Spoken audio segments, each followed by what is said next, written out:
Fala pessoal, tudo bom? Acho que estamos ao vivo. Mais uma terça-feira agora, né? Mais quintas-feiras, terça-feira, nossa live. Regis vai falar aqui sobre financiamento imobiliário. Vamos tirar dúvida, tá? Da outra vez a nossa live foi muito boa, mas ficou caindo o tempo todo por conta da internet. E aí, mesmo estando ruim a conexão, as pessoas pediram para continuar. Vamos lá, olha aí, ó. Já tem o Iolan Júnior. Qual o critério de avaliação do crédito durante a construção? Eles usam o CUB como referência? A gente vai tirar essas dúvidas tudinha agora, mas assim, não é só o CUB, tá? A Caixa, ela faz uma análise territorial, então, dependendo da região que você tá, né? Você tem imóveis de alto padrão e de médio padrão, mas eles têm os limites dele, tá?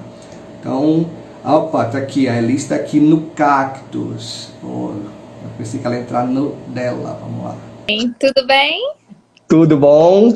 E quanto tempo, né? A gente não fez, já marcando essa live e não dava, mas agora deu.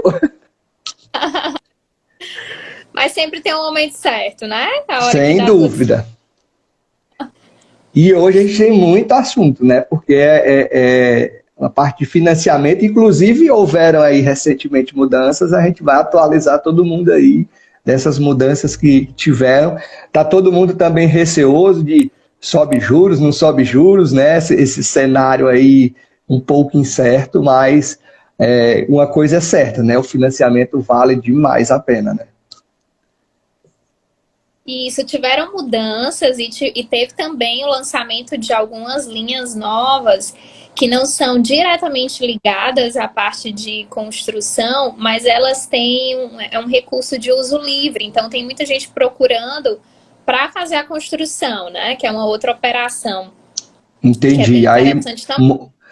o crédito é diferente, mas usa para o mesmo fim, né? É uma operação que é um home equity da Caixa, né? Ele foi Aham. reformulado, onde o cliente pode utilizar o imóvel que ele já tenha quitado, né, para ser garantia de uma operação de crédito. E esse crédito, ele é de livre utilização. Então, tem muita gente utilizando, vai construir ali uma casa de veraneio, por exemplo, né? Então Daí... fica sem estar vinculado aquelas restrições do imóvel, né? Isso, exatamente. Daí você não precisa submeter os projetos à análise, a construção é livre, você faz os ajustes que você quiser.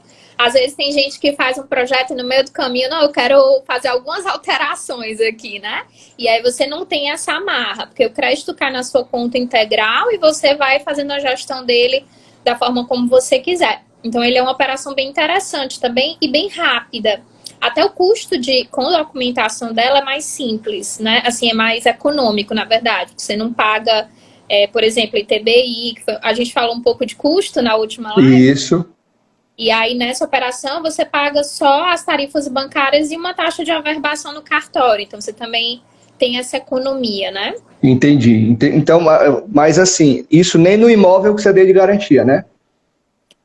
O imóvel que vai ser de garantia é qualquer imóvel que ele já tenha quitado, né? Então, assim, e pode ser inclusive imóvel que ele mora. Então, você mora hoje num apartamento, esse apartamento está quitado.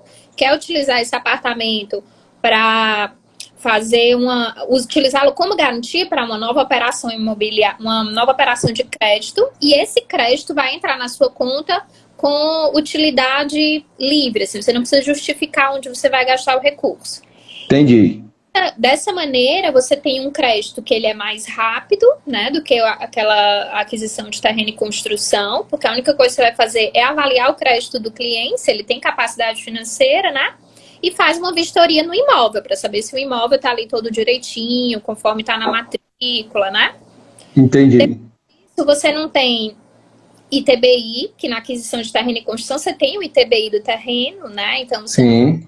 ITBI, você vai pagar só a tarifa bancária E depois o contrato, contrato de financiamento, ele vai precisar ser averbado no cartório de registro de imóveis, né? Mas o custo de uma averbação é muito mais barato do que o registro do terreno, né? Que seria mais caro. Isso vai ser averbado no terreno no imóvel de garantia. No imóvel de garantia, não no terreno que vai construir, né? No imóvel de garantia. Você vai averbar que aquela alienação foi constituída, né? Mas aí tem algumas etapas que são até similares, né? E aí a gente já puxando aqui para o nosso tema, que eu acho que para qualquer operação de crédito, a primeira etapa de todas é a análise de crédito da pessoa, né?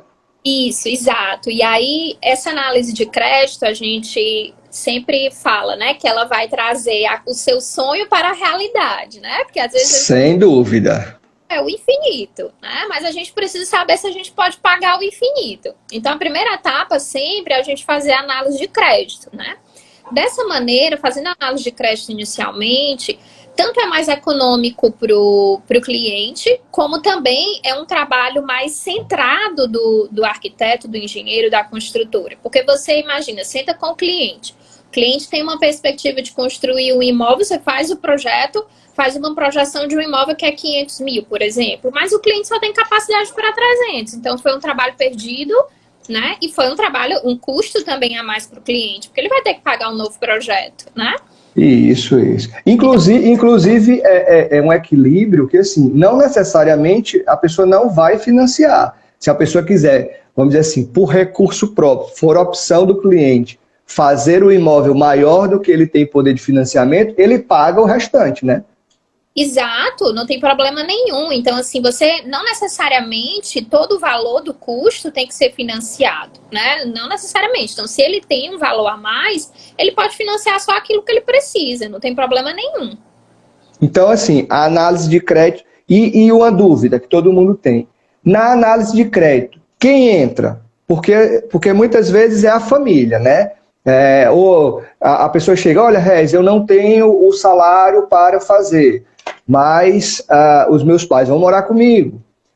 Eu não tenho, mas a minha esposa tem uma renda. Eu sou empresário e às vezes não tem toda aquela declaração que é necessário, mas a esposa tem funcionária pública. Então, como é que você faz o conjunto para analisar o crédito daquela família? Quem é que pode entrar, quem é que não pode, como é que funciona ele?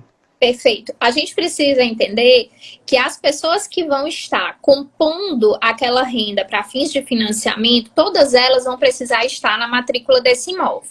Então, se a gente está fazendo uma construção em terreno próprio, um terreno que já está quitado, a gente vai precisar fazer uma inclusão na matrícula das pessoas que queiram participar do financiamento, mas não estejam lá.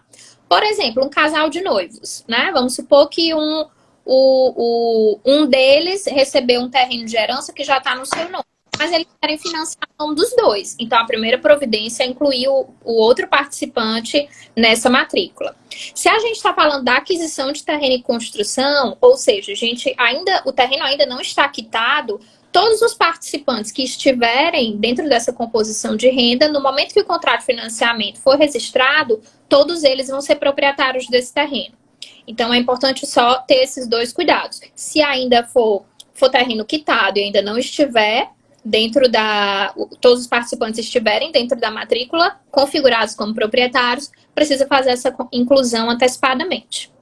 Ótimo. Então, assim, mas tem alguns fatores que vão também interferir, né? Porque se tiverem pessoas com idade mais avançada, pode aumentar a questão do seguro, ou talvez diminuir o prazo do financiamento. Então, tem aí a gente chama uma engenharia financeira que vocês fazem com os clientes para ver a melhor opção, inclusive disso, né? Porque se a pessoa é mais idosa, o prazo de financiamento é menor e o custo de seguro é maior, não é isso?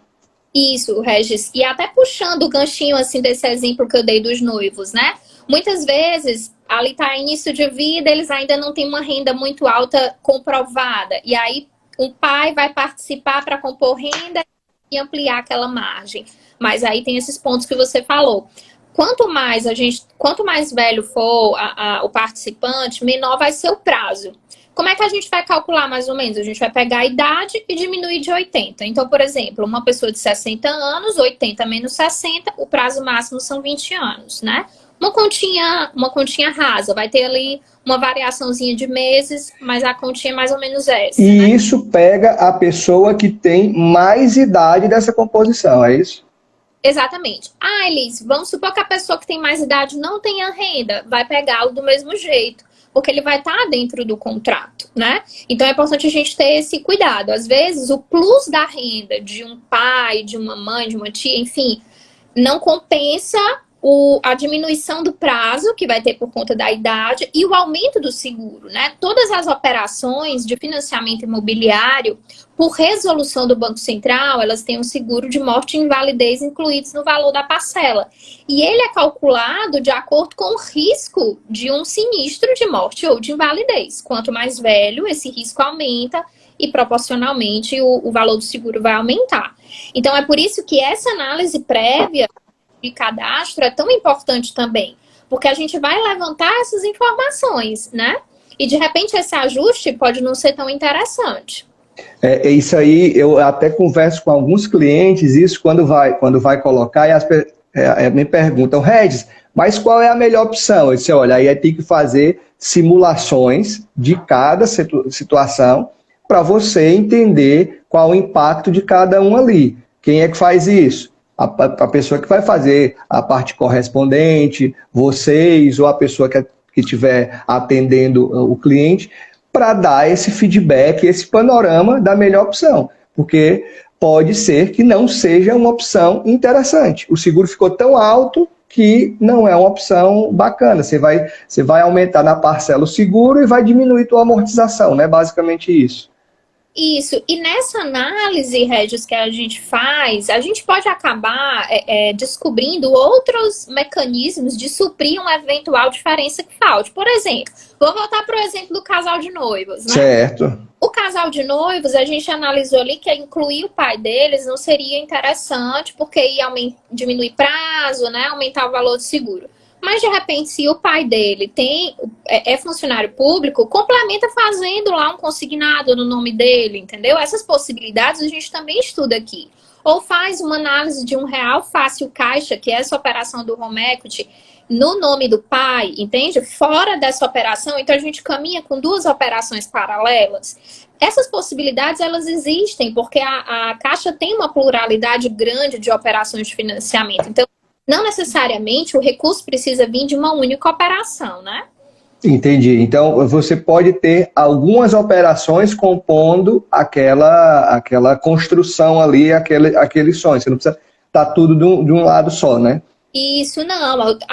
O interessante senta primeiro, né, com o correspondente, e aí vamos trocar umas ideias, conhecer exatamente como que é a realidade para a gente ir trazendo as sugestões, as possibilidades, né? Entendi. Aí, para seguir aqui a nossa pauta, projeto e construção, né? O que é que entra? Entra terreno, não entra terreno? Quando é que entra o terreno? Todo mundo me pergunta isso. E assim, eu conheço alguém que conseguiu o terreno quitado entrar. O terreno quitado não entra. Qual é a regra do jogo, para deixar bem claro aqui para todo mundo, porque eu digo, o banco não muda a regra para ninguém. A regra dele vale para todo mundo e é aquela ali. Isso, assim, quando é que o terreno entra? Quando o terreno não está quitado, ele sempre vai entrar, obrigatoriamente. O terreno, a gente precisa entender que todas as operações de crédito imobiliário, elas precisam ter uma garantia para lastrear aquele empréstimo. E a garantia é sempre o próprio imóvel. Quando a gente está falando de aquisição de terreno e construção, o imóvel ainda não existe, ele vai ser construído. Mas o terreno sim, então ele vai ser a garantia. Sempre que o terreno não estiver quitado, a gente vai ter que ter o cuidado de, primeiro, matrícula individualizada. Então, comprou aquele terreno dentro de um loteamento. Geralmente, os loteamentos deixam para individualizar as matrículas quando quita. Mas é importante conversar já isso com a loteadora, que vai precisar dessa matrícula individualizada. Mesmo em nome da loteadora, obviamente, porque não foi quitado, mas vai precisar. Então, tá ali com aquele terreno que ainda precisa ser quitado. Esse terreno vai ser a garantia da operação. e ele vai ser, o saldo devedor que ele ainda tiver, vai ser incluído dentro do saldo do financiamento do cliente. Quando o terreno está quitado, essa questão de voltar o valor do terreno, o que é que as pessoas fazem? E aí eu estou dizendo o que é que as pessoas fazem na prática, mas isso não é uma sugestão da Caixa, certo? Então, o que é que inclui o terreno como custo da obra? Então, quando o valor do custo entra, desconta o terreno. No entanto, qual é o risco disso? Efetivamente, ele é um custo de obra? Depende, né? A gente está financiando os insumos que vão ser implementados ali. O terreno, ele já é um custo, um bem que gera propriedade do cliente. Então, você pode estar colocando isso na engenharia e o engenheiro avaliador não acatar, né? Então, em via de regra, quando o terreno já está quitado, não se deve fazer isso, se incluir como um custo da obra para você resgatar o valor do terreno, né? E muitas vezes, se você faz isso, você acaba aumentando seu valor de dívida, onde você poderia estar financiando só realmente aquele valor que é o que efetivamente você iria utilizar para construir.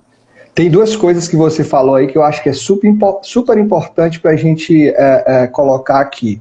O primeiro é do terreno estar individualizado, a matrícula, né? Não é no nome do proprietário da casa, é no nome do vendedor, né? É uma matrícula do vendedor, que isso, quando for para o financiamento, é que vai passar para o nome do comprador, né? Do proprietário da casa, né? O segundo, que é sempre bom, né? O cliente quer sempre, eu queria financiar 100%. Olha, tudo que você financia corre juros em cima, né? Então, tem momentos que, se você colocar o dinheiro a mais seu, se você tiver capital, você vai diminuir o seu saldo enormemente, né? Então, são dois pontos aí que são bem importantes. E essa de tentar colocar, né, encaixar o terreno ali, porque você pode também ter que reduzir um pouquinho dos teus materiais. Então, é um jeitinho que, às vezes, pode dar um problema de fluxo de caixa de obra, né? Pode ter uma série de coisas aí que podem acontecer, a gente está dizendo que vai acontecer, mas que podem interferir nesse giro, né?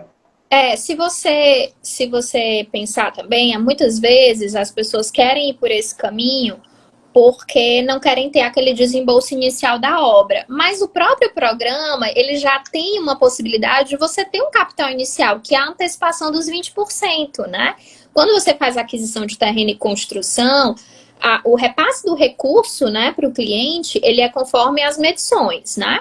Mas você pode, no momento que você assinou o contrato e na sequência você registra, você pode solicitar a antecipação de 20% do saldo devedor, antes da primeira medição.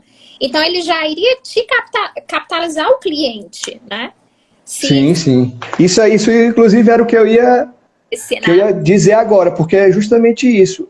Dá para capitalizar. Claro que aí você vai capitalizar em cima do financiado de obra, não do financiado total, né? Que às vezes é o que o cliente está pensando em pegar o máximo possível ali para girar a obra com tranquilidade. Mas tem outros aspectos que a gente, inclusive, vai falar daqui a pouco, que é a questão do cronograma, de estender, que a gente já falou disso pessoalmente e na live anterior também. Mas, assim, uma coisa que eu quero colocar, antes de tudo isso, né, a gente já está falando lá de início de obra, né, receber capital. Mas antes de tudo isso, tem um monte de coisa, né? Por quê? O cliente tem o terreno. Então, fez a análise de crédito, a Caixa vai saber quanto é que ela pode te financiar. Mas uma coisa é o que ela pode te financiar. Outra coisa é o que tua casa vai ser, né? Então, a gente tem que fazer projeto. E aí, eu coloco muito isso porque as pessoas acham que projeto faz numa semana, né?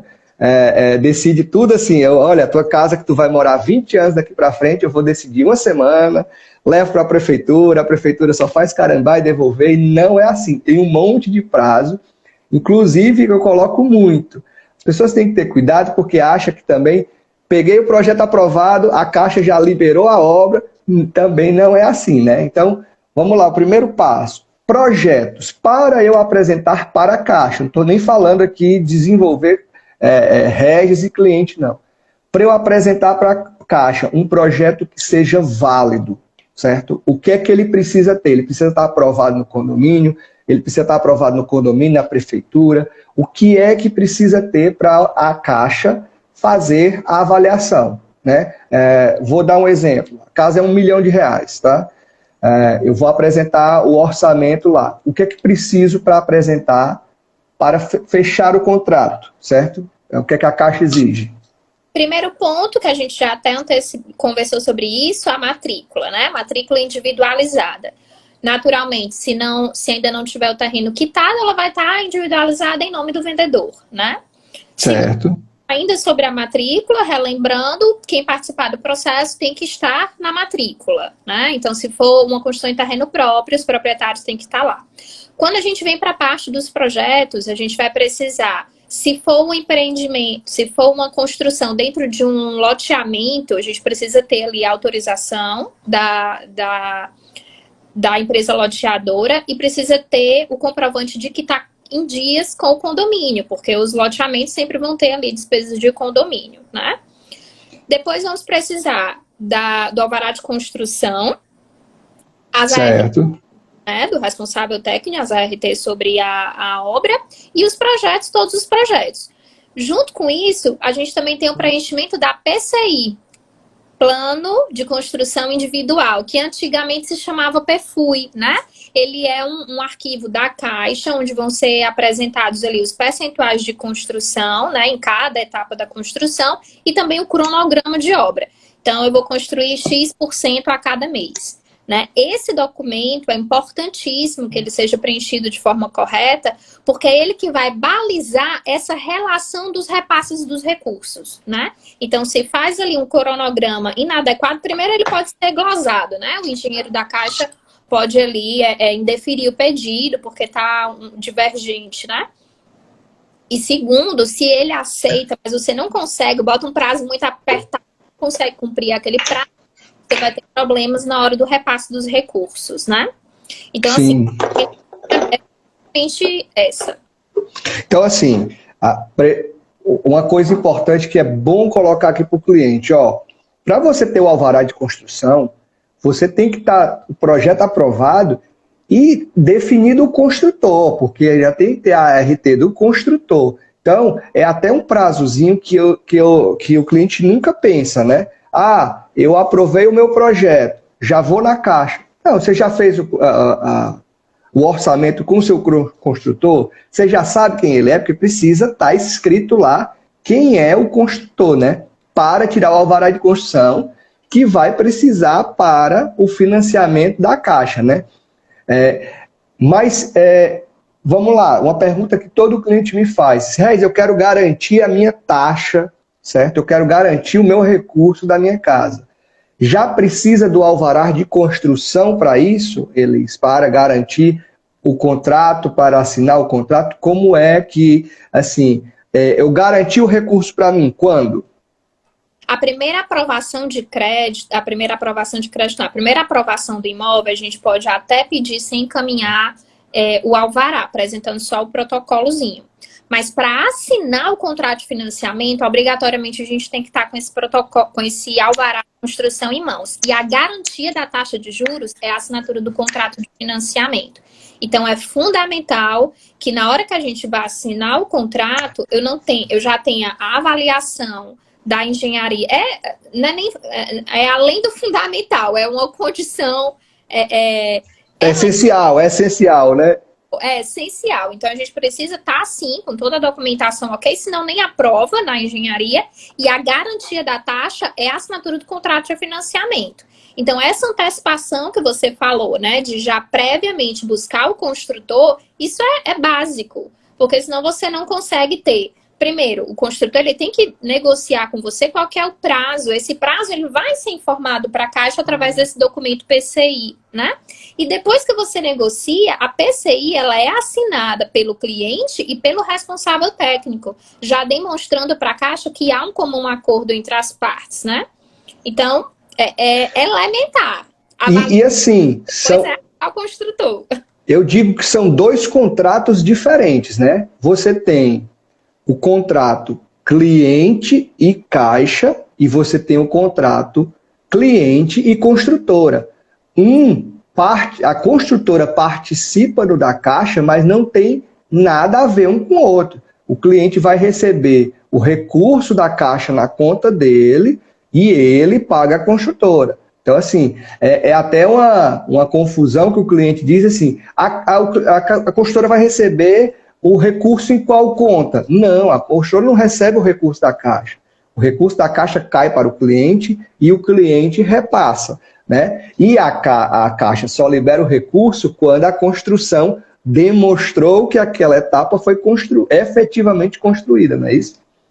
Isso, e isso é bem importante porque esse conflito de entendimentos é bastante comum, né? É importante a gente citar que a construtora, em momento algum, ela vai ser citada no contrato como participante do contrato de financiamento.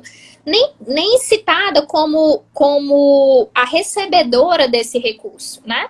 Só vai haver dois recebedores de recurso. O vendedor do terreno, se for o caso, ou o cliente, porque o recurso entra na conta dele. Então, esse cuidado do cliente de fazer uma gestão do caixa da obra é fundamental. Então, se ele acordou lá com o construtor, por exemplo, que ia ter um exemplo bem, né, raso, assim, ia ter uma evolução de 5% ao mês, ia ser repassado ali 5% do valor contratado, não é a caixa que vai repassar. O cliente transfere para a construtora, né? E é importante, às vezes, que o cliente, a gente, às vezes, essa antecipação que a gente falou, que vai ser mais à frente, né, aí no nossa sequência de assuntos, mas a antecipação é justamente para o cliente ir gerindo isso do fazer antes para a Caixa repassar depois. Então, a Caixa já te liberou um pedacinho para dizer, ó, tu vai pegar esse pedaço aqui, eu vou medir e te solto mais um pedacinho, né? Então, esse giro é importante. E uma coisa que você falou fundamental. A construtora não está diretamente no contrato da Caixa. Então, se por infelicidade o cliente selecionou uma construtora que não tem a responsabilidade, que vai fazer coisa errada, que não vai seguir o cronograma, ou até mesmo que recebeu o dinheiro do cliente e não fez, a Caixa não vai liberar o crédito se não tiver construído, não, né? Então, isso aí tem que ter muito cuidado, né? Nem vai liberar o crédito, porque não atingiu lá o percentual acordado, e nem a Caixa vai entrar no mérito de questionar a construtora. Porque também já recebi esse tipo de pergunta, né? Se a Caixa está financiando a construção e por acaso a construtora atrasar ou não entregar, a Caixa cobra a construtora? Não cobra. Essa é uma relação que fica estabelecida entre a construtora e o cliente através desse contrato de prestação de serviços que vai ser assinado entre construtor e cliente, no qual a Caixa não será citada naturalmente, né? Vai ser cada um ali com a sua demanda, com a sua tarefa de casa. Então, a Caixa não entra nesse mérito. Inclusive, outro ponto aqui importantíssimo, contrato com a construtora. Tem que ter um contrato organizado, com todas as cláusulas, descrevendo o que vai ser feito, porque você falou até da PCI, né? Eu até tinha escrito ainda na nossa pauta a PFUI ainda. Já fui atualizado, já anotei aqui, né? Então a PCI ela ficou ainda mais simples. Então ela tem menos descrição dos serviços e assim a construtora que assinou lá tem menos coisas vamos dizer assim, a ser questionada, porque está só um percentual da obra, né? O que vai valer é o contrato e a planilha cliente-construtora também, né? Porque é importante demais isso. Exato. E nessa atualização, como você falou, né, que a PFUI não existe mais, é uma PCI, é um documento mais simples. A gente também tem uma alteração importante, Regis, que é no formato das vistorias mensais, né? Então, as vistorias anteriormente, elas eram feitas todas por um engenheiro credenciado da Caixa. E agora já não é mais assim. O engenheiro credenciado da Caixa, ele só faz 2 vistorias ao longo da obra. A de 30% e a de 85%. As demais vistorias são feitas pelo cliente. Então, o cliente faz a vistoria, faz um acompanhamento fotográfico, né? Inclui isso num relatório padrão da Caixa. Ele é a PCI, uma PCI mensal, digamos assim, né? Entendi. Inclui essas informações e repassa para a Caixa. E a Caixa, ela vai acatar aquela PCI que foi feita, aquela vistoria que foi feita pelo cliente como válida.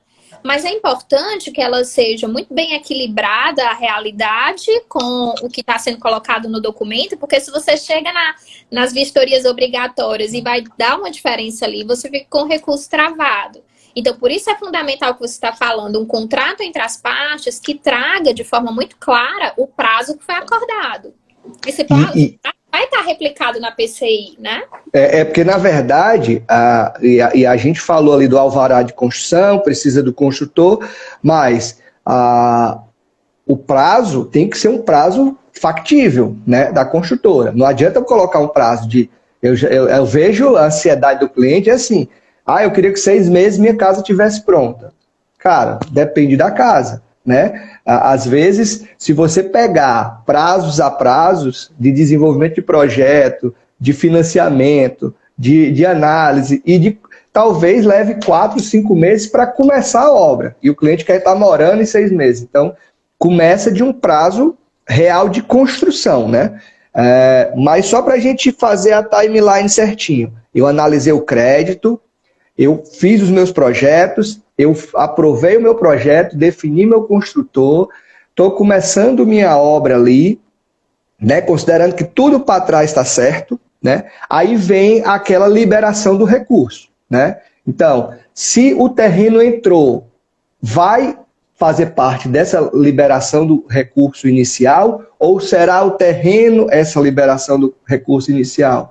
E se o terreno não entrou, essa liberação de recurso inicial é o quê? Joia. Se a gente está financiando com o terreno, registrou o contrato, o terreno automaticamente vai ser pago. O valor do terreno não cai na conta do cliente. O terreno, sim, vai cair direto na conta do vendedor do terreno, certo? Então, esse é o único recurso dessa operação que não cai na conta do cliente que está financiando. Caso o cliente, além de ter incluído o terreno, ele também inclua a solicitação de antecipação dos 20%, no momento em que ele apresenta o contrato registrado para a Caixa vai liberar os 2 recursos, a quitação do terreno e a antecipação dos 20% sobre o saldo devedor. E deixa eu te fazer uma pergunta. O terreno está metade pago, metade a pagar. A Caixa só libera a metade que falta pagar ou libera o total? Só libera a metade que falta pagar.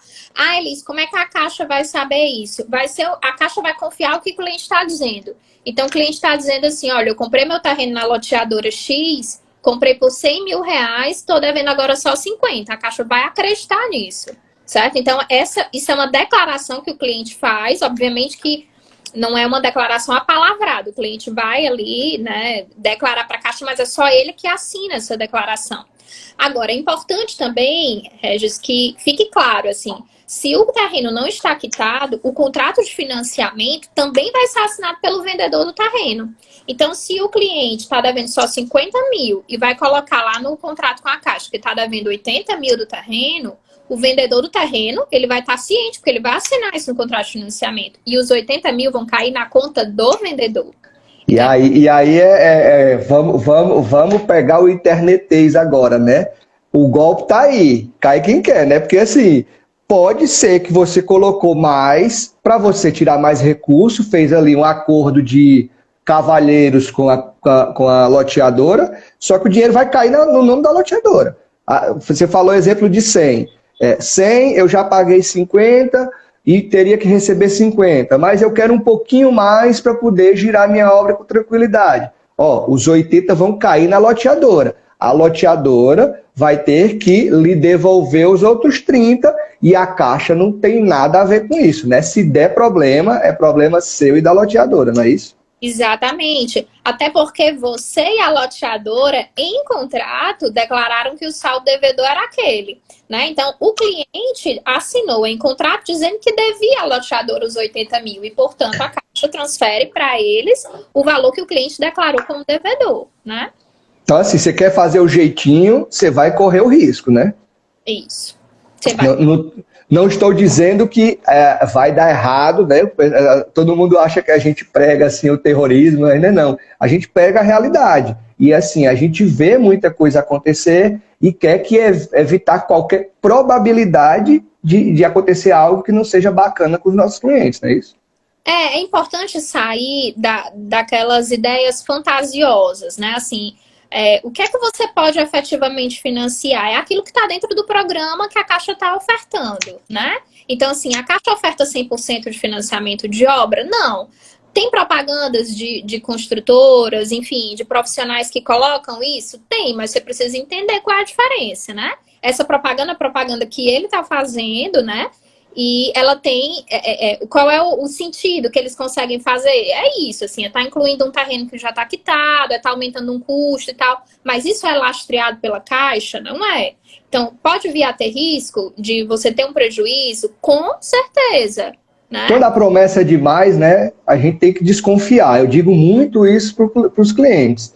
Olha, olhe a Caixa, não financia 100%. Se o cara está dizendo que financia 100%, é algum artifício que ele está usando que não está dentro dos programas. Outra coisa que eu vejo muito, o cliente, eu quero colocar mais recurso para fazer os meus móveis ou para comprar os meus móveis. A Caixa não financia móvel, né?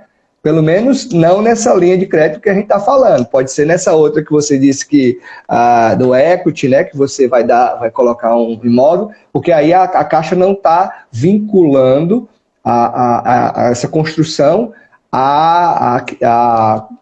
os móveis da construção a outra. Ela está vinculando o imóvel que você deu de garantia. Se você não pagar, vai ser acionado aquele outro imóvel, né? Mas no financiamento de terreno e construção não entra móveis, né? Não entra 100%. Então tem que ter todo o cuidado, toda a atenção para você não cair no conto do vigário, né? E não quer dizer que vai dar errado, mas que existe a probabilidade, né? Pode não ter dado errado com o seu amigo, mas pode dar errado com você, né? E é o que você falou no comecinho da live, né, Regis? Assim, o programa, ele tá ajustado para que o cliente, ele compre, financie com segurança, né?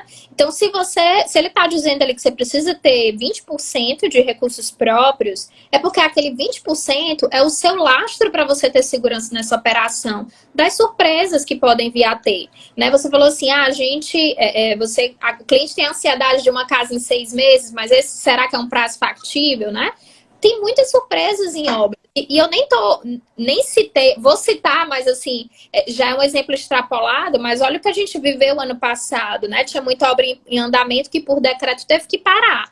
Mas tirando essas situações que são extremas, a gente pode ter aí um quadro chuvoso muito intenso, que você tem que reduzir velocidade de construção. A gente está tendo aumentos em cima de aumentos de insumos da construção. Então, tu orçaste ali uma obra de 300 mil e na hora que tu vai comprar os insumos, você não compra tudo de uma vez, né? Eu digo, você está fazendo hoje, o orçamento é prever os custos do que vai estar daqui a um ano.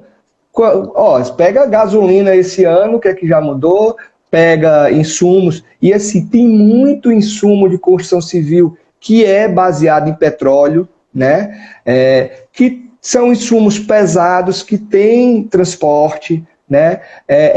São commodities internacionais, como aço, né? Então, assim, tem uma flutuação que tem que estar dentro de uma margem ali, e digo até mais, né? A Caixa, já partindo para, vamos dizer assim, um cronograma de obra, a Caixa vai pagar o que está efetivamente feito, né? Então, isso, o cliente tem que ter um extremo cuidado, que estar consciente do seu cronograma físico-financeiro. O cliente a Caixa só vai liberar o recurso das janelas quando a janela estiver instalada. Não adianta você ter pago 50% e estar lá na fábrica fazendo, que a Caixa não vai liberar o recurso. Né? Eu vou colocar alguns itens aqui que são pesados. Né? Eu vou pedir os meus pisos e revestimentos todos de fábrica. Eu paguei 40 mil reais para sair da fábrica. A Caixa só vai liberar o recurso quando estiver assentado na obra. Não adianta estar encostado na obra, tem que estar pregado no chão, né? Então, isso tudo, esse recurso aí dos 20%, vai funcionar para isso, para grandes compras que vão fazer o teu preço se equilibrar, mas que se você errar e comprar coisas antecipadas que vão ser feitas muito depois, você vai imobilizar o teu capital na obra e talvez desequilibre todo o cronograma físico-financeiro ali da tua obra, né? Não sei se ficou muito difícil aí para quem estava ouvindo, eu acho que para nós é mais tranquilo, mas para quem está ouvindo, tem que ter atenção nisso, tem que ter uma engenharia que lhe ajude nisso, né? Pois é, e eu vou até te confessar que nas nossas conversas, tu deixa esse exemplo, né? Numa das nossas conversas para trás, tu deixa esse exemplo, assim. Às vezes o cliente compra o piso, né, antes, antecipado, e ainda nem recebeu o recurso da Caixa, e a Caixa só vai pagar depois. E eu estou usando esse teu exemplo quando eu vou abordar os clientes agora para tentar ilustrar melhor, porque é exatamente isso. Então, assim, se você não tem esse cuidado na gestão financeira, a gestão financeira não vai ser da construtora, a gestão financeira é do cliente, né? Então, se você compra antecipado algo que você vai aplicar ali, piso é só... Eu não entendo muito de obra, eu entendo de financiar a obra, entendeu?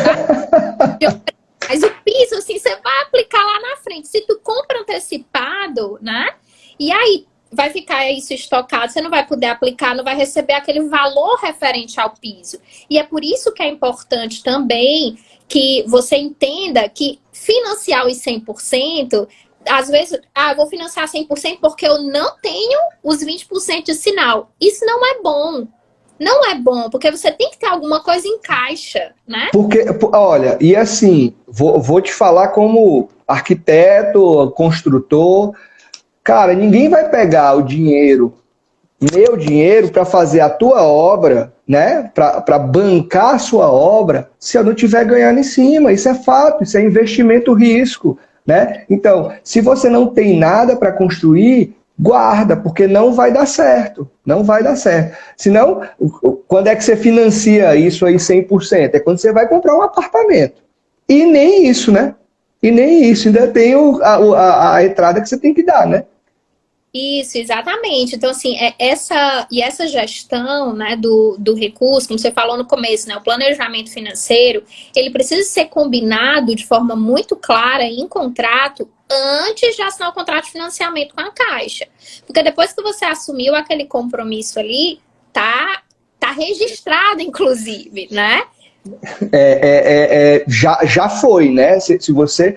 E aí eu vou para um segundo ponto que é super importante, que é o cliente, eu digo que é o efeito já que, né? Já que vou morar, eu vou colocar um granito melhor.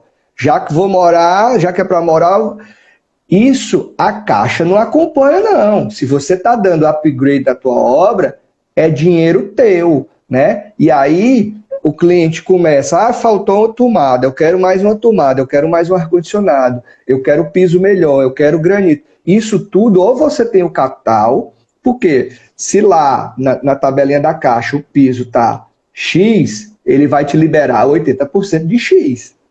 Né? Se você comprou um piso de 2x, é contigo. Né? Então, tem que segurar isso também, o ímpeto de mudar, né? De estar dando upgrade, por quê? Pode desequilibrar, chegar lá na frente, faltar capital, ou então, se o cliente muda demais e a obra não andou na velocidade, pode chegar na hora da medição e o engenheiro dizer, olha, você está me dizendo que foi 85%, eu estou calculando aqui dá 70%, não vou te liberar. Né? Então, se você não tiver fôlego para fazer aquele girozinho e chegar no que precisa para a próxima liberação de capital, você vai ficar em maus lençóis, né? E o outro cuidado com os upgrades durante a construção são as alterações estruturais, né? Lembrando que você apresentou um projeto previamente para a Caixa. O que a Caixa vai esperar nas medições é encontrar aquele projeto. Então, se você fez um projeto com 3 suítes, não construa a 4ª. Ele está fora do seu projeto. Se você constrói, você vai ter problema com a liberação do recurso, porque você vai estar apresentando para a Caixa uma construção que é incompatível com os projetos, né?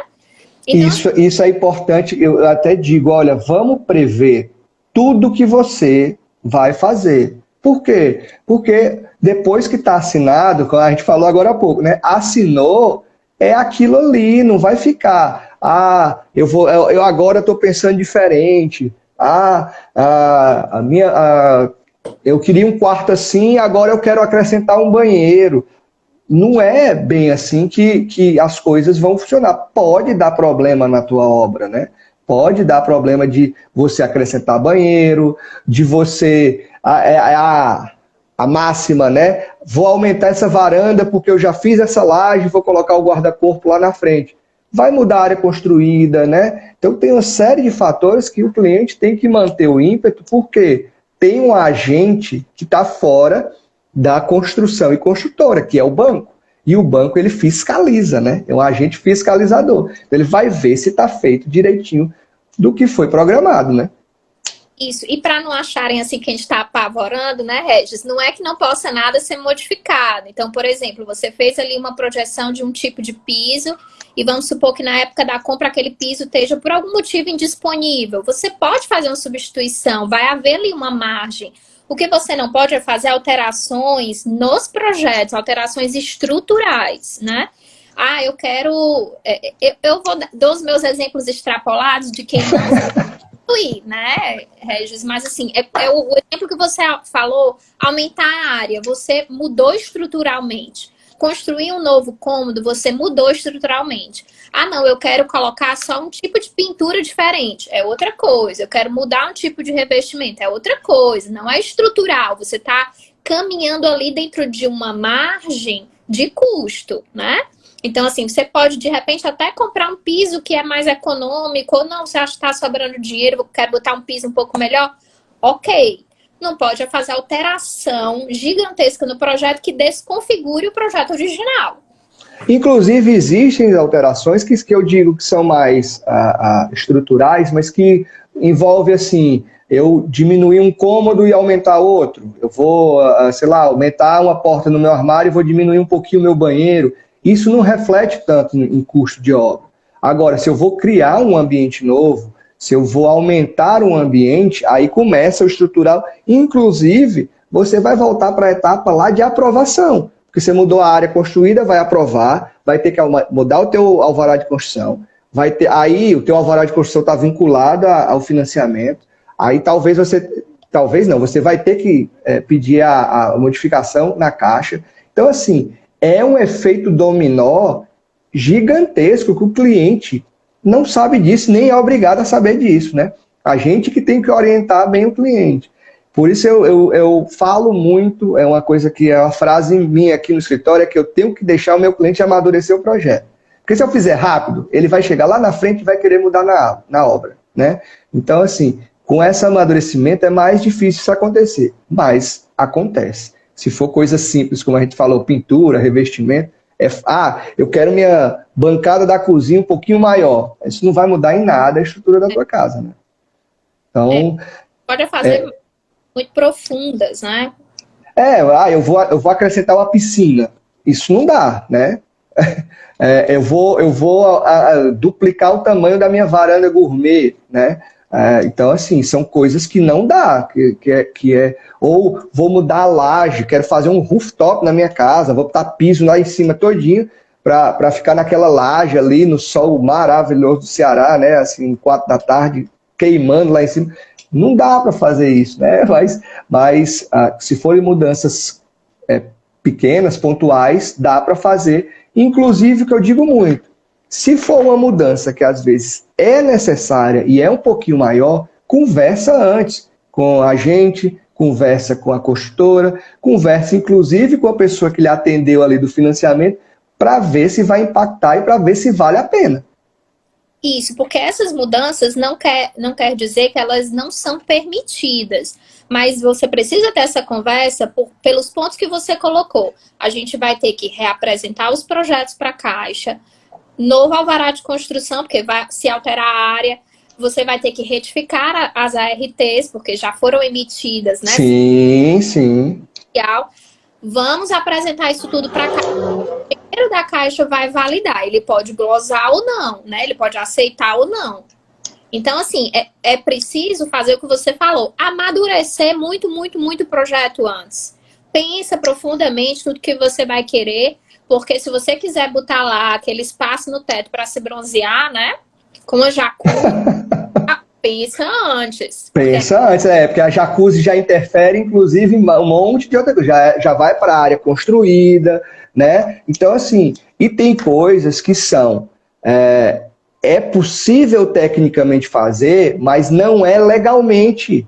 Então, assim, eu coloquei um uso, então, tecnicamente, a minha laje aguenta a varanda em cima. Eu posso sentar com a cadeira em cima da laje que ela não vai cair. Mas, legalmente, aquela área não faz parte da sua área útil da sua casa. Então, são aspectos que, inclusive, o cliente ele não vai entender isso, porque não faz parte do universo dele.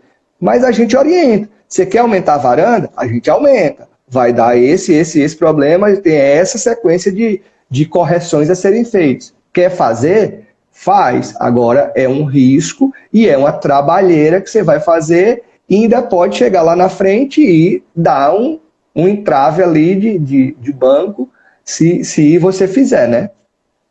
E dentro desse ponto que você falou também, cada personagem de todo esse processo, ele vai ter conhecimento sobre uma etapa. Então, não pergunta para o correspondente se vai dar certo botar a cadeira lá em cima. Quem vai responder é o Regis. Então, assim... Isso! Ter essa consciência, porque a pergunta que o cliente faz, na ânsia, né, de tudo dar certo, qual é o tipo de projeto que a Caixa aprova?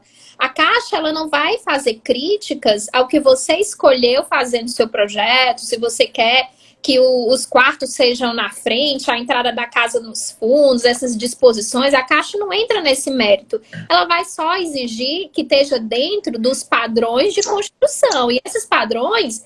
Qualquer arquiteto e engenheiro tem esse conhecimento, é a BNT, né? Não é um regramento da Caixa. E o que eu digo, o que eu vejo muitas pessoas dizerem assim, Regis, eu acho aquela casa horrorosa. Como é que a Caixa e o Alphaville deixam fazer uma casa dessa? É porque as pessoas são diferentes e o que é feio para você, seja bonito para outra pessoa. Então, por isso que aquela casa é dele, não é a sua, né? A sua é do seu jeito. Né? Então, muitas vezes isso. E assim, eu já vi cliente também, aquele cliente teimosinho, né? Que ele fala comigo, eu digo que não dá certo, aí ele vai no correspondente e diz, olha, mas a Elis disse que dava. Aí eu sei, a Elis está falando da parte de financiamento, eu estou falando da parte técnica e legal da aprovação. Então, a gente entende um pouquinho do universo do outro, mas cada macaco no seu galho, né? Então, a gente tem que ver todas as esferas para ver se todas as esferas dão certo, né? Isso, e a gente entende, né, Regis, um pouquinho do universo um do outro, exatamente para que esse trabalho em equipe ele flua bem, né? Porque sem dúvida. Trabalho em equipe, né? Vai ter ali o arquiteto fazendo o projeto, uma consultora que precisa ser contratada, um correspondente que vai financiar, são muitos entes, né? São muitos participantes nesse programa. Então, assim, é interessante trabalhar sempre com pessoas que tenham um pouco de experiência nesse tipo de projeto para evitar, mitigar, minimizar essas surpresas, né? Mas, sem dúvida. Nas perguntas que são pertinentes a cada um, né? Me perguntou de construção, liga lá pro Regis. Aí não e assim, a gente tem que cada um fazer a sua parte no processo. Eu vou fazer agora o seguinte, eu vou ver as perguntas que tiveram aqui, como eu não estou conseguindo acessar no computador, eu vou ver aqui no celular, vou tentar, né? E a gente não falou ainda de uma parte, a gente não falou ainda daquelas, qual é a taxa para cada programa, ainda tem um assuntinho aí, acho que a live vai se estender um pouquinho. Deixa eu ver se eu consigo Eita, tá difícil, porque tá, as letras tão pequenas. Então eu vou botar meu óculos, tá? Meu óculos está quebrado, ninguém repara, certo? Eu já comprei um novo, mas não chegou. Vamos lá.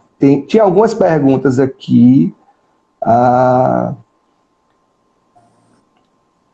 Por que esse Instagram tá com as letras tão pequenas? Eu não sei. Tá aqui, ó. Vamos lá. Vou chegar aqui numa... A live está muito interessante, tema bacana, deixa eu ver. Tinha uma que quando a gente falou do equity, a pessoa perguntou, acho que foi Flávio, perguntou, e as taxas são similares? Enquanto tu vai respondendo, eu vou tentando achar aqui as outras perguntas. Certo, elas não são taxas similares. O home equity, ela é uma operação comercial, então ela tem uma taxa de juros um pouco mais alta do que o financiamento de aquisição de terreno e construção. Ele é 0,8% ao mês e a gente está falando aí de uma operação que tem um prazo máximo de 180 meses e financiamento máximo de 60%. No caso da aquisição de terreno e construção ou construção em terreno próprio, que as duas vão ter aí a mesma taxa de juros, a gente já está falando de financiamento que não é uma operação comercial, mas é uma operação habitacional. Então, ele tem uma taxa de juros menor.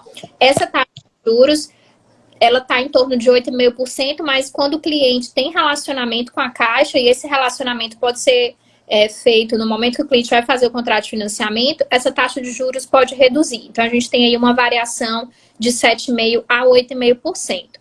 E aí, uma observação, a gente já tem aí sinalização de novo aumento da Selic. Então, isso pode impactar nas taxas de juros da Caixa. A Caixa Tá todo mundo nervoso com isso.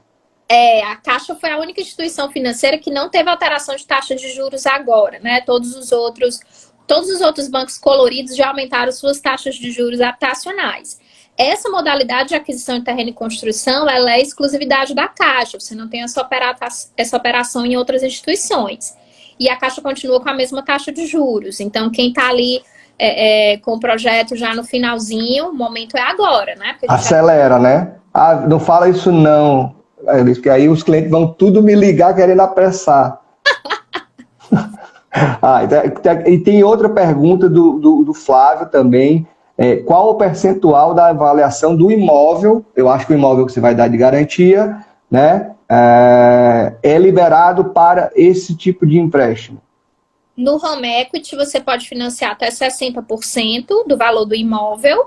E no caso da aquisição de terreno e construção ou construção em imóvel próprio, em terreno próprio, você pode financiar até 80% do custo. E aí isso é importante falar também, Regis, porque... Peraí, eu não entendi. É 60% do imóvel... Se for o real fácil caixa, que é a operação de home equity, certo? Tá, então se eu tenho uma casa que vale 100, eu posso pegar 60 mil. Perfeito. E aí, os 80% é de quê? Na aquisição de terreno e construção, você pode financiar até 80% do custo. E é importante a gente entender essa diferença. Se o imóvel todo pronto, ele vai valer 1 milhão, o que a Caixa está financiando é custo de construção. Para construir, ele teve ali um orçamento de 500. Então, você financia 80% de 500, é 80% do custo, tá? Isso aí também, eu já tive algumas conversas assim acaloradas para tentar convencer o cliente que fica teimoso e reticente nisso, mas, cara, a regra do jogo é essa, a regra do banco, a gente não muda a regra, né? A Vera Souza está falando aqui, dando boa noite, dizendo que o Léo e o Luiz estão assistindo a sua live. Obrigado. Os filhotes, São os seus, eu imaginei. De vez em quando as minhas também vão lá e aparecem aqui para dar um oi. Então, parabéns. O Léo e o Luiz têm quantos anos? 5 e 2. A minha é mais ou menos parecida, é 7 e 5. Então, a Desirê está aí, que é minha esposa, a Maria Clara e a Sofia talvez estejam com ela, se não estiverem vendo desenho, né? Que é o tempo todo no desenho e a gente tem que tirar. Ver um pouquinho de live, né? Do papai também. Deixa eu ver aqui se tem mais perguntas. Eu tô passando de um por um, porque o celular tá bem pequenininho. Mas vamos entrar no assunto. Novamente eu vou fazer o seguinte, a gente vai entrar no assunto, das taxas e que cada faixa lá de taxa que você da outra vez explicou tão bem para a gente e aí eu acho que é importante, né? Quais são as faixas lá de taxas, quais são as faixas de programas que você entra? Uma pergunta que é sempre forte do cliente. Qual é o limite que eu passo de uma faixa para outra? Começa a falar aí das taxas mais simples e vamos subindo. Joia, a gente tem dentro desse programa duas possibilidades de financiamento. Uma que é no programa Casa Verde e Amarela. O fato de você estar fazendo a aquisição de terreno e construção, às vezes a pessoa, né? Eu posso entrar naquele programa do governo? Pode, você pode fazer a aquisição de terreno e construção dentro do programa Casa Verde e Amarela, que são aqueles imóveis, né, no caso de Fortaleza, de valor ali até 190 mil. Então, é possível fazer. Nesse programa, a taxa de juros vai de 4,5% até 8,4%. Ela vai aumentando de acordo com a renda. Quanto maior a renda, maior a taxa de juros. Por que é vinculado à renda? Porque ele é um programa do governo federal, ele é um programa subsidiado, né? Não é um programa da Caixa, é um programa do governo federal, né? Então, nele, ele entende o quê? Que quanto mais renda, você tem a condição de pagar um pouco mais de taxa de juros. Quanto menor, mais subsidiada essa taxa de juros é. Tá? E tem aquele subsídio ainda de valor de X, e esse subsídio muda de acordo com a renda da família também ou não? Muda. Esse subsídio vai ali até uma renda de R$ 2.900, R$ 3.000, você conseguiria ter um subsídio, mas quanto maior a renda, menor o subsídio. Acima desse valor de renda, você já não teria o subsídio, teria só ali a redução na taxa de juros. Aí a outra modalidade que a gente tem é o financiamento através do SBPE, que é uma outra origem de recursos, né? Que é a origem de recursos das poupanças, né? Sistema Brasileiro de Poupanças e Empréstimos. Dentro do SBPE, você pode escolher entre 4 tipos diferentes de financiamento, 4 tipos diferentes de taxas de juros, né? Você tem o mais tradicional, que é a taxa de juros com TR. Esse é o que comumente a gente faz, é essa taxa de juros que eu comentei, entre 7,5% e 8,5%. Eli, se eu tenho um relacionamento completo com a Caixa, sou um cliente fidelizado, que taxa eu vou ter? A menor delas, você vai ter 7,5%, né? A gente tem essa possibilidade também de você reduzir essa possibilidade dentro de todas as modalidades, né? Mas essa especificamente que eu estou colocando, ele não é um contrato que tem indexação, ou seja, se você contratou ali sua taxa de juros entre 7,5% e 8,5%, que você vai ter a atualização monetária do seu contrato, né? Que essa atualização vai ser feita através da TR. A gente tem uma outra possibilidade, que é você fazer a taxa de juros mais indexação de poupança, né? Nessa modalidade, a gente vai ter uma taxa de juros bem menor, inclusive foi uma taxa de juros que no mês passado ela teve uma redução, ela começa a partir de 2,95% ao ano, é 2,95% ao ano até 3,95% ao ano. Nessa modalidade, além da taxa de juros, vai ser acrescentada a remuneração, a rentabilidade da poupança. A poupança, como a gente sabe, ela tem uma regulamentação específica, ela é remunerada de acordo com a Selic, né? Sim. Se a gente tem a Selic alta, a gente vai ter ali uma rentabilidade de poupança maior. Então, a taxa de juros acrescida dessa poupança mensal é ela que vai ser implementada dentro das suas parcelas, certo? Então, agora como a Selic está possível de subir, esse plano teria um reajustezinho a mais. Apesar de ainda, teoricamente, ser vantajoso. Tudo isso é simples, né? Tem que fazer conta para saber qual é a melhor, né? Tem que fazer conta. A vantagem dessa opção da poupança é que, primeiro, você tem a taxa de juros é muito baixa, né? 2,95. Ele vai ser acrescido da poupança, mas ele já começa de uma taxa bem baixa, né? O outro ponto é que, como a poupança ela tem regulamentação específica e ela vai ali até 70% da Selic, se a Selic bate um teto de 8,5%, a poupança fica ali. Ela não aumenta, né? Isso é da regulamentação. Então, a Selic deu 10%, a poupança não vai ultrapassar esse teto de 8,5%. Então, dessa maneira, a gente consegue calcular qual é a taxa de juros máxima que esse contrato pode alcançar. Ele é um risco administrável, né? Então, se a Sim. gente fala assim, 70% de 8,5 vai dar ali 6,2, né? Arredondando.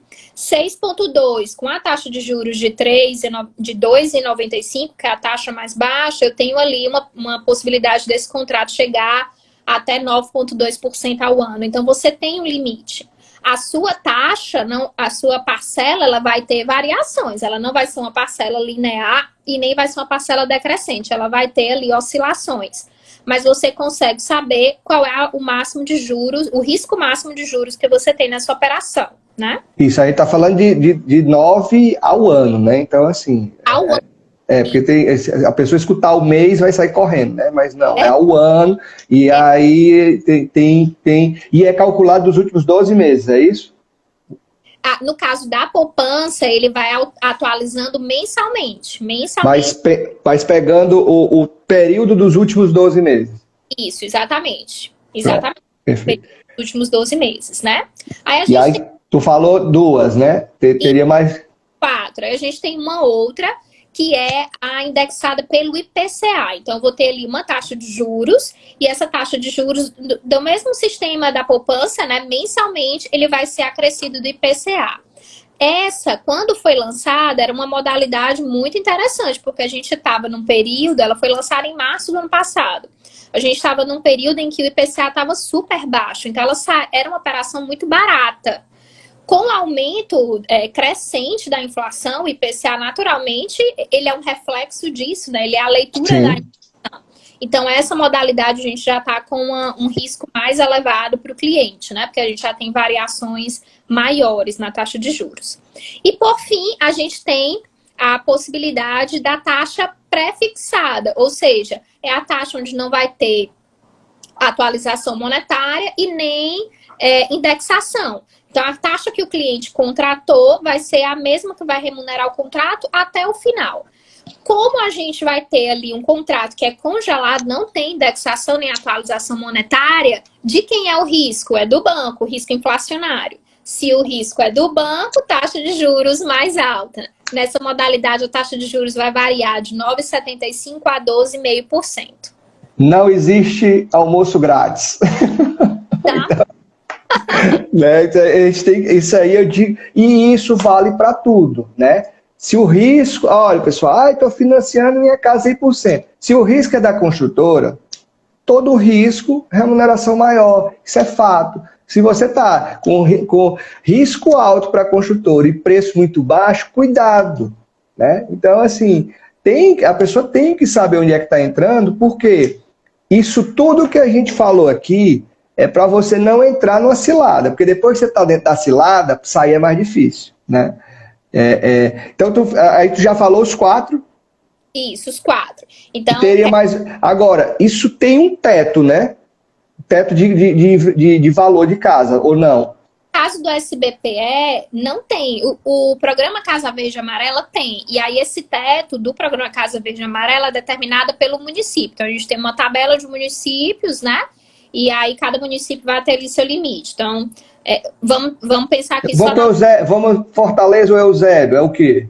190 mil, Eusébio, 165 mil. Agora, na quinta-feira, dia 28, a gente vai ter uma elevação dos valores desses tetos. Mas ele vai ficar Fortaleza 206. Vou pescar aqui. Tá, vamos passar novidade. Quem tinha as notícias?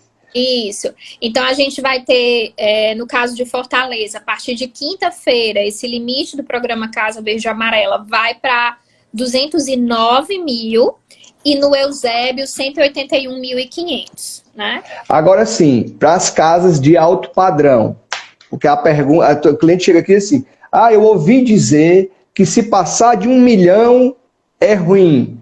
Na verdade, assim, muda a questão de taxa, eu sei que muda a questão de análise. Onde é que parece que a análise vai para Brasília, dá uma luz nisso aí para o pessoal ficar sabendo.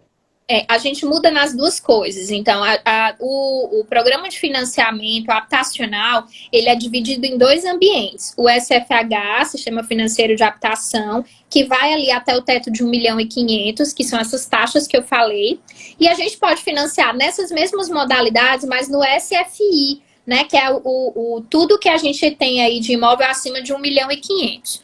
Nessa modalidade SFI, a gente vai ter um incremento aí da taxa de juros, então vai aumentar aproximadamente 1,5% ao ano em cada uma dessas que eu citei.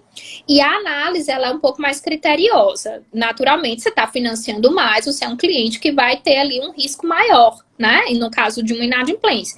Então, ela é uma análise mais criteriosa, a gente, dependendo de qual seja o volume, a gente pode estar aí submetendo a uma alçada da superintendência, ou se for um volume muito alto, a gente vai para a matriz da Caixa, que é em Brasília.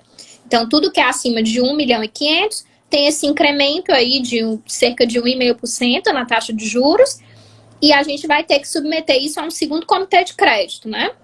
E aí o cliente tem que entender que isso demora mais um pouquinho, né? Aí é aquela história dos prazos, né? O cara quer se mudar em 7 meses e, olha, vai aumentar porque tá estourando. Mas se a casa deu mais de 1,5 milhão, mas eu quero só financiar 1,4 milhão, eu vou ficar nesse abaixo, ou eu porque o imóvel tá mais alto, eu vou estourar isso aí? O que vai determinar é o valor do imóvel, não é exatamente quanto o cliente financia. Então, por exemplo, se a gente está trabalhando ali com um custo de imóvel de até 1,5 milhão, de um valor de imóvel pronto até 1,5 milhão, a gente... Isso é obra ou é obra com terreno, Elis? É com terreno. Com terreno. Então, assim, o terreno não entrou no meu financiamento, mas está entrando no meu imóvel. Isso. Vai valer. Então, eu estou financiando 800, o meu terreno vale 200, ele vai estar 1 milhão.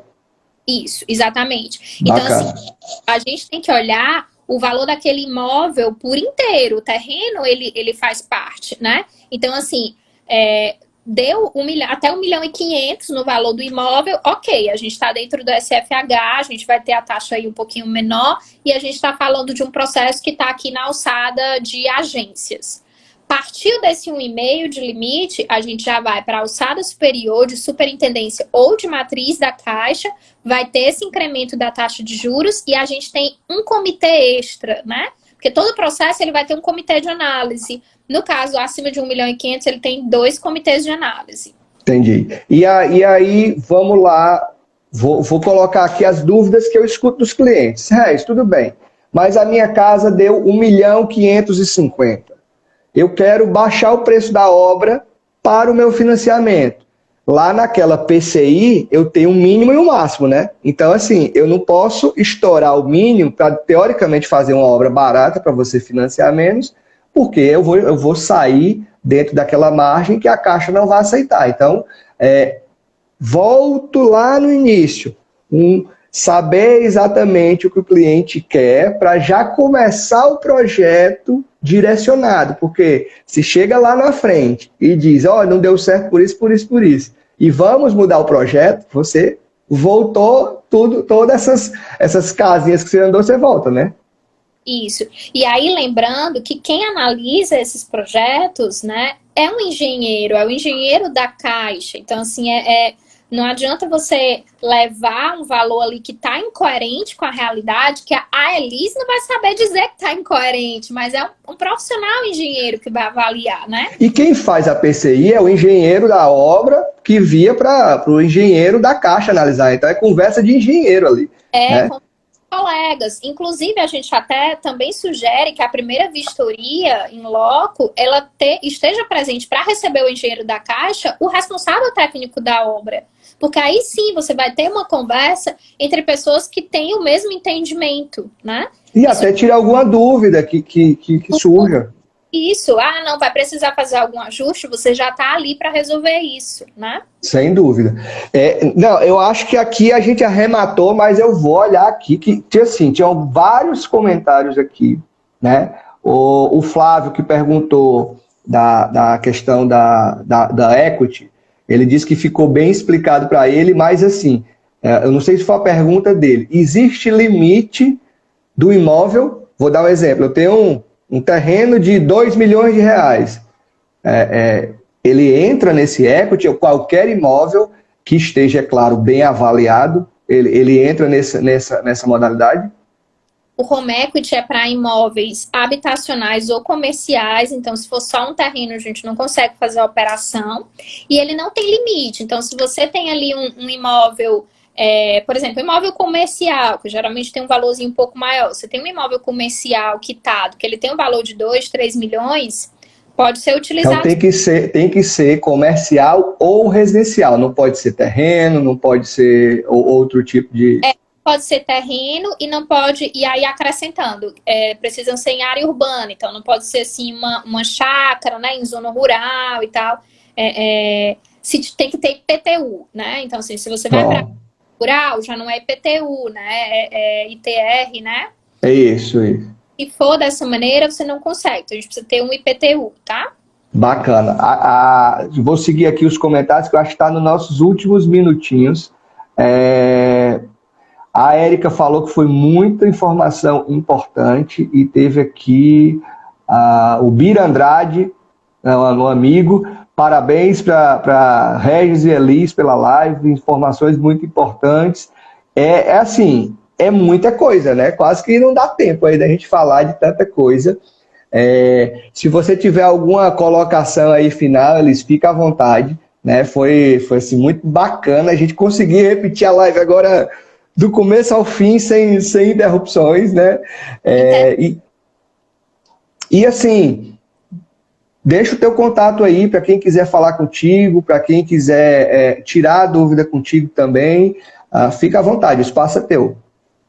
Regis, eu que agradeço, né? Nossa última live foi tão atrapalhada pela internet, né? Agora deu tudo bacana, deu para bater um papo legal. Bem, eu sou Elis da Cactus, para a gente fechar, né? A Cactus é um correspondente bancário da Caixa. E aí, se quiserem dar uma acompanhadinha lá no nosso Instagram da Cactus, a gente deixa lá sempre muita informação, é um Instagram bem informativo, a gente tem uns vídeos interessantes explicando sobre essa operação de aquisição de terreno e construção. Nós ficamos aqui no Shopping Aldeota, as portas sempre abertas e o café sempre bem quentinho e gostoso. Opa! Em trocar uma ideia, ali estou só com dúvida, quero entender, ainda não achei o engenheiro, ainda não sei qual é o projeto e tal, vem, conversa, a gente explica direitinho, a gente tem uma equipe maravilhosa aqui de analistas. E eu digo muito isso, né, tudo que você fizer com antecedência, você faz com mais calma e você vê as opções melhor. Claro que aí tem coisas que você não vai prever o futuro, tamanho de casa e tal, mas você já orienta o que é preciso para a pessoa não chegar na hora e ser pego de calça curta por um documento que você perdeu. Inclusive tem isso, né? Tem que estar tudo direitinho no nome da pessoa, né? Tiver ali, esqueceu de pagar uma conta de energia, vai ter que limpar ali, organizar para dar tudo certo, né? Aquela continha lá da energia da casa de praia, né? Que não foi lá buscar o boleto da Enel, ficou lá nos Correios, tem que estar atento com isso aí também, né? Não pode ter restrição. Mas aí, antecipadamente, está começando a pensar sobre adquirir um imóvel ou quer financiar, construir sua casa aí personalizada, pode procurar a gente já faz essa análise aí inicial, troca uma ideia, a gente toma um café e dá tudo certo aí na realização do seu sonho. Sim, com certeza. Elis, muito obrigado. Eu acho que daqui a pouco a gente faz essa live de novo, porque as informações são tão importantes e a audiência é tão boa que a gente repete. E assim, vai ter novidade aqui pelo escritório, que a gente vai começar agora em março, e depois eu vou falar com você para você participar também do que a gente está bolando daqui para frente, tá bom? Brigadão, foi muito bacana. E pessoal, se você teve alguma dúvida que eu não consegui ver aqui, eu respondo nos stories, ou então eu, inclusive, passo para a Elis e ela responde também nos stories dela lá, no canal dela, no Instagram dela, tá bom? Obrigado, Elis, e já deixo aqui as portas abertas também para uma outra oportunidade. Joia, maravilha. Adorei. Foi muito bom. Eu? Tá ótimo. Tchau, tchau. Tchau. Pessoal, bom, Elis saiu aqui. Se não deu para responder alguma pergunta aí, eu respondo nos stories, tá bom? Foi muito bacana. Quem tiver dúvida, entre em contato com a gente. Quem quiser construir sua casa, seu sonho, a gente está aqui, tá bom? E a gente vai ter novidade agora para o mês de novembro. A gente está montando aqui uma estrutura diferente para fazer uma uma forma de se comunicar melhor com vocês, com mais informações. Não vou dar spoiler agora, dou spoiler aí durante a semana nos nossos stories, tá bom? Obrigado, convidar todo mundo a seguir o nosso trabalho e qualquer dúvida, se quiser começar o seu sonho, entre em contato com a gente, manda um direct, vai lá no nosso Instagram, tem lá o link do nosso WhatsApp e fala com a gente, tá bom? Obrigado, pessoal, até a próxima e qualquer dúvida, estamos aqui.